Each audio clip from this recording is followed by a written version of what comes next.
للہ رب العالمین وصلی اللہ علی محمد وآلہ الطاہرین ولعنۃ اللہ علی اعدائہم اجمعین۔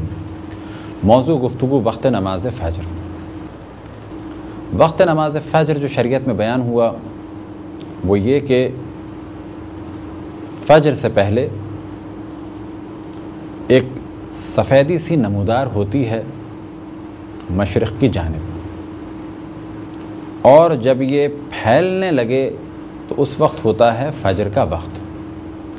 جب ہلکی سی ایک سفید روشنی سی ایک کرن سی محسوس ہو، یہ ہے فجر کاذب، اور اس وقت نماز فجر ادا نہیں کی جا سکتی۔ جب یہ روشنی پھیلنے لگے تو اس وقت کو کہا جاتا ہے فجر صادق، اور یہ ہے اول وقت نماز فجر کا۔ اب اگر اس میں بھی کسی کو شک ہو اور یقین نہ ہو رہا ہو تو بہتر ہے کہ یہ کچھ رکے تاکہ یقین ہو جائے کہ وقت نماز فجر ہو چکا ہے۔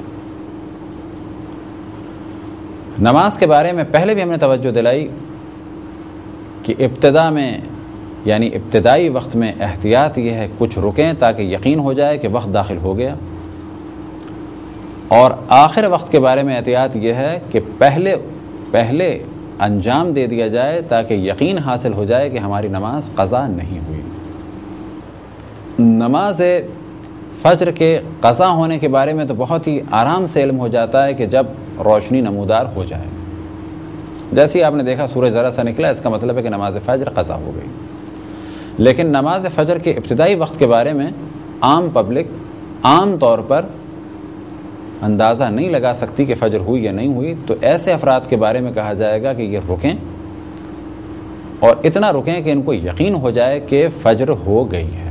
اب اس جانب بھی توجہ رہے کہ آج کل شہروں میں اتنی زیادہ روشنی ہے، اتنی زیادہ اسٹریٹ لائٹس ہیں، اتنے زیادہ سائن بورڈز ہیں اور مختلف قسم کی لائٹیں ہیں شہر میں، تو نہ ہی ستارے نظر آتے ہیں شہر میں، اور نہ ہی اول فجر کو یا بالفاظ دیگر فجر کاذب کو یا فجر صادق کو دیکھا جا سکتا ہے۔ فجر کاذب اور فجر صادق عام طور پر ان علاقوں میں دیکھی جا سکتی ہے جہاں پر بالکل ہی تاریکی ہو۔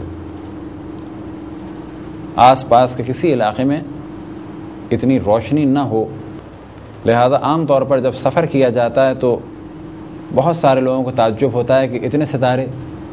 یہ ستارے شہر میں بھی ہوتے ہیں، لیکن شہر کی روشنی کی وجہ سے وہ ستارے نظر نہیں آتے۔ لیکن جب آپ کسی سفر میں ہوں، خصوصاً سمندر کے سفر میں ہوں یا کسی اور سفر میں ہوں اور انتہائی تاریکی سے گزر رہے ہوں اور بالکل ہر جانب تاریکی ہو، تو اس پر ستارے بہت ہی واضح نظر آتے ہیں۔ اور اگر ایسی ہی تاریکی ہو تو اول فجر اور فجر صادق بھی نظر آ سکتی ہے۔ خداوند تبارک و تعالیٰ سے دعا ہے کہ بحق محمد و آل محمد ہمیں اپنے رسول اپنی حجتوں خصوصاً امام زمان علیہ السلام کی معرفت اور اطاعت کی توفیق عطا فرمائے۔ وصلی اللہ علی محمد و آلہ الطاہرین۔